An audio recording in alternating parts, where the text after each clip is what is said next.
స్వామి శరణం అయ్యప్ప. ఈరోజు మేము ఏం చేసినామంటే పాదం పోయినాం. సో సికింద్రాబాద్ నేను ఉప్పల్ ఉంటా. మా సాములు వచ్చేసి రామ్నగర్లో ఉంటారు. యాక్చువల్లీ రామ్నగర్ మా సన్నిధానం ఉండే రామ్నగర్లో. నేను ఇదివరకు రామ్నగర్లోనే ఉండే.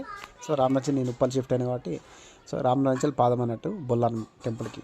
సో నేను ఏం చేసినానంటే సికింద్రాబాద్ నేను ఉప్పల్ నుంచి సికింద్రాబాద్కి వచ్చిన. సికింద్రాబాద్ నుంచి కలిసిపోయినాం.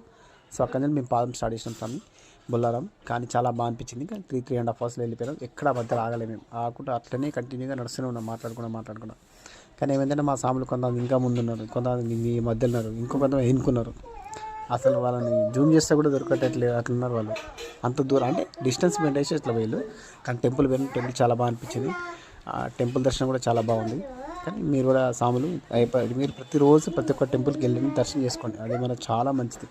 ఎందుకంటే టెంపుల్స్లో పాజిటివ్ వైబ్ ఉంటుంది.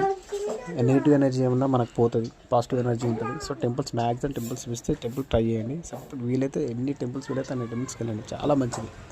పొద్దున వీలైతే పొద్దున ఒక టెంపుల్కి వెళ్ళండి, సాయంత్రం వీలైతే సాయంత్రం ఒక టెంపుల్కి వెళ్ళండి. టెంపుల్స్ మాత్రం మర్చిపోకండి. ఎందుకంటే టెంపుల్లో ఉంటే మనకు ఒక పాజిటివ్ వైబ్ వస్తుంది, మన నెగిటివ్ ఎనర్జీ పోతుంది, పాజిటివ్ ఎనర్జీ వస్తుంది, మన ఫైనాన్షియల్